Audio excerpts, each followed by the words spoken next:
સુરતના પોલીસ કમિશનરને વરઘોડા મામલે રાજ્ય માનવ અધિકાર આયોગની નોટિસ મળી છે અને 30 દિવસમાં ખુલાસો કરવાનું કહ્યું છે। આ વાત કહી છે એડવોકેટ આર.બી. મેદપરાએ। તે પોતે પિટિશન કરતા છે અને શું છે મામલો તેની વાત કરવી।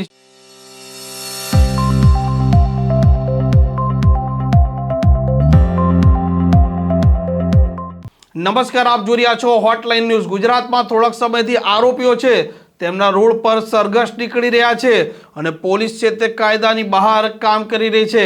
આ વાત કરી રહ્યા છે એડવોકેટ આર.બી. મેદપરા।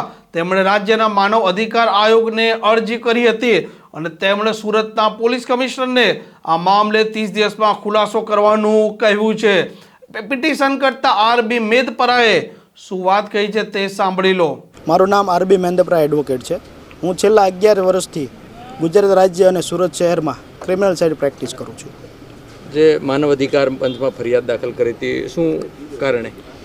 ગુજરાત રાજ્ય અને સુરત પોલીસ દ્વારા છેલ્લા ઘણા સમયથી એક નવો ક્રેઝ આવ્યો છે કે કોઈ પણ વ્યક્તિ સામે એફઆઈઆર દાખલ થાય એટલે તેમનો વરઘોડો કાઢો।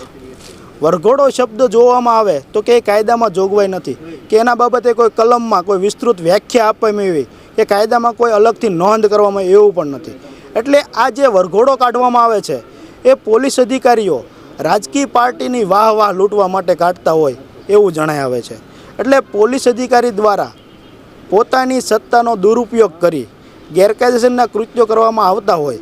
આથી મેં તારીખ 1/1/2025ના રોજ ગુજરાત માનવ અધિકાર આયોગ સમક્ષ લેખિત ફરિયાદ કરેલી। જે ફરિયાદના અનુસંધાને ગુજરાત માનવ અધિકાર આયોગ દ્વારા તારીખ 10/2/2025ના રોજ યોગ્ય તપાસ કરી તેનો રિપોર્ટ દિન 30માં રજૂ કરવા પોલીસ કમિશનર સુરતનાઓને હુકમ કરવામાં આવેલો છે। પોલીસે રીકન્સ્ટ્રક્શન કર્યું છે, બીજી તરફ ગૃહમંત્રી હર્ષ સંઘવી વરઘોડો તો નીકળશે એવું પણ નિવેદન આવ્યું હતું, શું કહેશો? રીકન્સ્ટ્રક્શનની કાયદામાં જોગવાઈ છે પણ એનો મતલબ એવો નથી કે જાહેરમાં રીકન્સ્ટ્રક્શન કરવામાં આવે। રીકન્સ્ટ્રક્શનમાં તપાસની અધિકારી આરોપીને ગમે ત્યાં જઈ શકે છે, તપાસના કામે બોલાવી શકે છે, તપાસના કામે પંચનામાઓ કરી શકે છે, પણ ન્યૂઝ મીડિયાવાળાને બોલાવીને રીકન્સ્ટ્રક્શન કરવું એ કાયદાકીય રીતે યોગ્ય નથી અને તે પોલીસ સત્તાનો દુરુપયોગ ક્લિયર કટ જણાય આવે છે। હવે જોઈએ આગામી દિવસોમાં સુરતના પોલીસ કમિશનર રાજ્ય માનવ અધિકાર આયોગને આ મામલે શું જવાબ આપે છે તેના તરફ સૌ કોઈની મીટ છે। ગુજરાતની પોલીસ થોડાક સમયથી ખૂબ ચર્ચામાં હતી કેમ કે રોડ રસ્તા પર આરોપીઓના સરઘસ નીકળી રહ્યા હતા અને હેડલાઇન પર તે બની રહ્યા હતા। આ પ્રકારના સમાચાર, આ પ્રકારના અહેવાલ માટે હોટલાઇન ન્યૂઝ ચેનલ જોવાનું અને સબસ્ક્રાઇબ કરવાનું ભૂલતા નહીં। આવા પ્રકારના વિડીયો તમને જોવા ગમતા હોય તો હોટલાઇન ન્યૂઝ ચેનલને લાઇક, શેર અને સબસ્ક્રાઇબ કરો।